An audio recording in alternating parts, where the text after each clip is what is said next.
jalan-jalan di komplek perumahan, itu sangat membantu mengurangi polusi udara, bisa mengurangi pengeluaran. Seperti ibu-ibunya yang ke pasar harusnya kan jadi pakai beli bensin, nah ini bisa pakai beli Lombok karena Lombok juga mahal. Okay, let's go. Halo, selamat malam, selamat sore, selamat siang, selamat pagi. Dimanapun kalian berada, semoga tetap bahagia ya. Kali ini saya mau membahas masalah pertanyaan-pertanyaan mengenai dampak dari kenaikan BBM. Nah, jadi banyak yang bertanya mengenai molis pas ada kenaikan BBM. Nah, dampaknya yang pasti kalau di molis itu ya tidak ada. Ya, tidak ada orang molis tidak ngantri di pom bensin, tidak cari bensin. Ya, jadi untuk dampaknya di situ tidak ada pengaruhnya. Molis tidak terpengaruh dengan kenaikan BBM. Yang pasti pengaruhnya ke lini lainnya.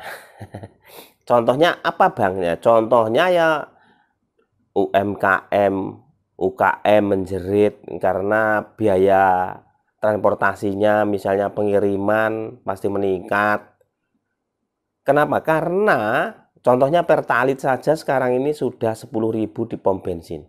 Di eceran 12.000. Itu di wilayah barat dan tengah ya. Nggak tahu kalau di wilayah timur, misalnya Jayapura. Opora tambah menjerit-jerit ya. Jadi dampaknya BBM naik ini ya misalnya Lombok naik, nah seperti itu. Terus ibu-ibu rumah tangga ya banyak yang demo, mahasiswa demo. Nah, tapi sebenarnya kalau BBM naik itu sudah tradisi, setiap tahun itu ada kenaikan. Siapapun presidennya pasti ada kenaikan ya, itu. Terus solusinya gimana Bang? Solusinya kalau saya ya sebelum ada BBM naik sudah mulai pindah ke sepeda listrik atau motor listrik. Nah itu motor listrik atau sepeda listrik yang kena denda 24 juta gimana Bang? Nah masalah denda 24 juta pemakaian sepeda listrik itu kan di sebagian wilayah ya. Yang masih diterapkan pertama di Makassar. Nah denda 24 juta dan penjual dilarang jual sepeda listrik ke masyarakat. Itu himbauan dari Kasat Lantasnya Makassar. Jadi tidak boleh orang jualan sepeda listrik itu tidak boleh, itu himbauannya. Kalau nekat memakai sepeda listrik di jalan raya, ya kena denda 24 juta ataupun kurungan 1 tahun penjara. Kalau di Bali, nah, itu masih didukung oleh Pemdanya. Nah, ini menurut Kasat Lantasnya Makassar, mengapa ada aturan itu? Karena banyak anak kecil di bawah usia 12 tahun itu menggunakan sepeda listrik di jalan raya. Katanya memicu banyak kecelakaan katanya ya. Itu dan sepeda listrik katanya berbahaya. Terus kalau menurut saya sih sepeda listrik itu tidak berbahaya. Tidak berbahaya karena melakunya itu timik-timik. Enggak wus. Nah, kan banyak itu yang sepeda pakai bensin yang wus di jalan raya, balapan yang bukan di tempatnya kan. Nah, itu yang bikin bahaya pengendara sepeda listrik. Lah, pengendara sepeda listrik kalau anak-anak di jalan raya itu dia membuat bahaya. Maksudnya membuat bahaya dirinya sendiri ketika ada yang bikin bahaya tadi yang wus. Nah, sepeda yang kencang-kencang itu kalau menurut saya yang bikin bahaya anak-anak tadi itu. Nah, tapi ya ada baiknya ketika anak-anak dilarang naik sepeda motor. Nah, sebenarnya aturannya itu kan kalau anak sebelum usia 17 tahun kan nggak boleh ya naik sepeda motor, itu nggak boleh. Tapi udah umum anak SMP, SD kelas 6 itu udah pakai sepeda bensin. Nah, ini naik sepeda listrik kan ya masih mendingan lah ya, nggak bisa kencang itu. Terus memakai sepeda listrik itu ya, itu harus wajib helm.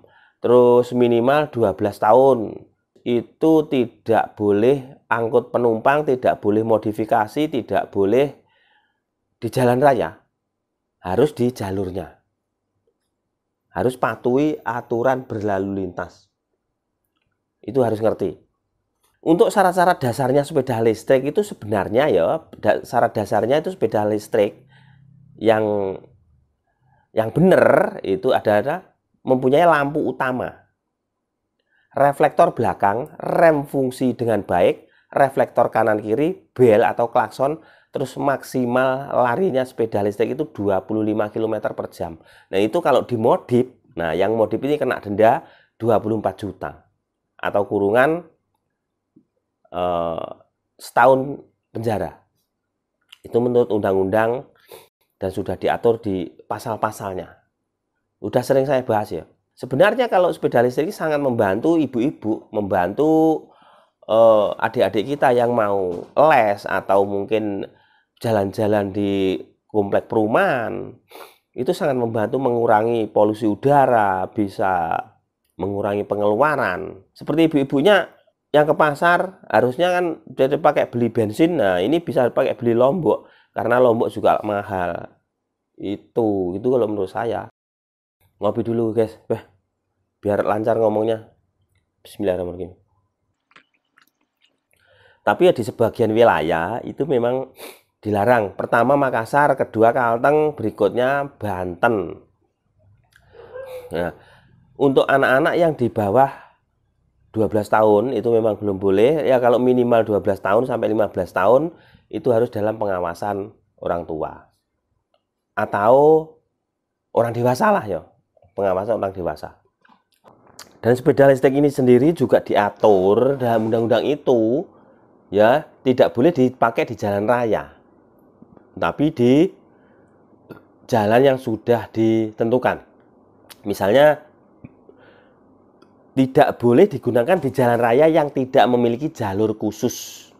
Jadi sepeda listrik digunakan di perumahan, kantoran, trotoar itu menurut aturannya itu. Nah menurut saya aturan di jalan trotoar itu kan untuk pejalan kaki.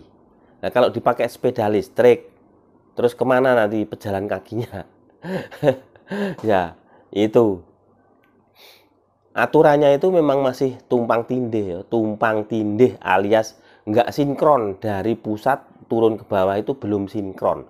Dari pemerintahnya menganjurkan untuk menggunakan sepeda listrik, pokoknya mengurangi bahan bakar berbahan fosil ya, itu menggunakan listrik, tapi aturannya itu masih berbelit. Karena denda 24 juta itu juga banyak. Masa menggunakan sepeda listrik aja harus dikurung 1 tahun. Nah itu. Ibu-ibu yang mau menghemat nggak jadi menghemat. Jadi dibikin aja aturan yang jelas. Jadi masyarakat itu biar pas menggunakan apa yang ia gunakan. Maksudnya tuh untuk urusan sepeda listrik, motor listrik itu biar pas. Tidak bingung. Ya udah tahu sepeda listrik sama sepeda gayung itu beda. Sepeda listrik yang bentuknya kayak motor itu beda ya. Jadi sepeda listrik itu dilarang kenapa? Karena tidak melewati uji tipe katanya. Katanya kan ada sepeda listrik yang SNI-nya palsu itu loh.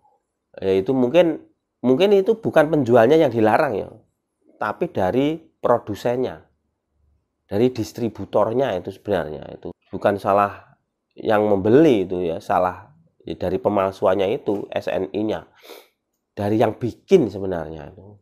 Tapi masyarakat yang jadi korban. Jadi kalau penjual itu nggak perlu dilarang ya. Sebenarnya itu nggak perlu dilarang, tapi dihimbau saja. Jangan menjual produk palsu, gitu aja loh wis.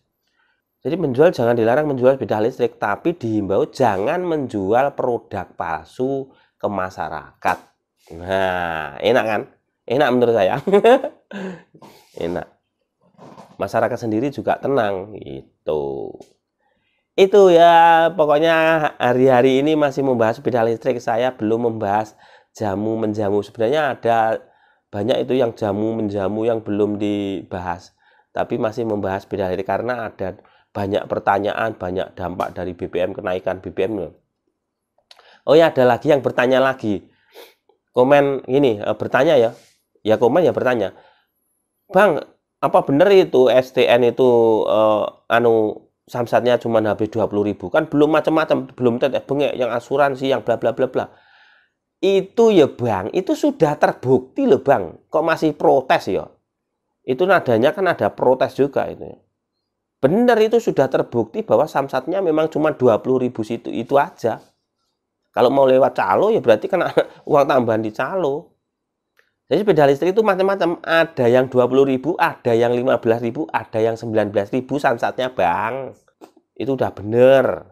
Misalnya tipe Volta 401 itu 20 ribuan, nah maksimal ya. Sebenarnya nggak habis gitu, cuman 18 sekian, 18.000 sekian. Itu sudah terbukti ada yang samsat gitu loh. Terus sepeda listrik yang belum uji tipe, itu sekarang diwajibkan uji tipe. Nah nanti yang sudah beredar itu bisa dibikin samsat. Dibikin samsat ya, dibikin surat. Kita kirim data dan itu nanti katanya informasinya itu nomor rangkanya diketok. Nggak tahu nanti pabrik caranya gimana, saya nggak ngerti. Tapi yang pasti sekarang kayak Yunifly itu kan banyak yang uji tipe. Banyak yang uji tipe sekarang. Itu kayak T3, N9 sudah bisa. Terus ada yang roda 3 itu sudah bisa juga. GT ini masih uji tipe kabarnya ya, saya nggak tahu, belum tahu pasti. GT ini sekarang masih uji tipe, T3 uji tipe, N9 sudah keluar, LN Pro juga masih uji tipe katanya.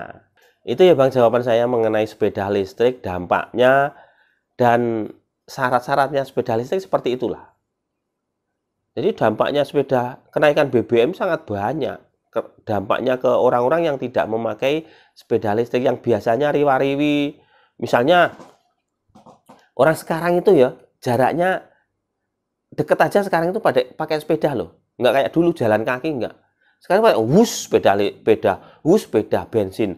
Lah was ini kalau 5 kali was loh. Misalnya jarak 200 meter, was 10 kali. Bisa habis itu bensin setengah liter. Ya kan? Kalau pakai sepeda listrik enggak kan? Nah, itu loh. Enggak sampai segitu, ngecas aja cuma berapa rupiah gitu. Jadi bisa hemat. Jadi saran saya ya kalau memang merasa keberatan ada kenaikan BBM biar agak hemat ya beralih aja ke sepeda listrik, motor listrik. Nggak usah demo jadinya ya.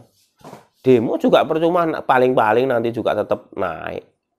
Tetap aja segitu. Nah, itu ya. Jadi ya patuhi aturan-peraturan yang ada. Bagaimana kita berpikir bisa hemat itu aja loh.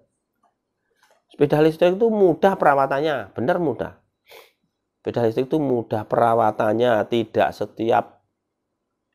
tidak takut kehabisan oli.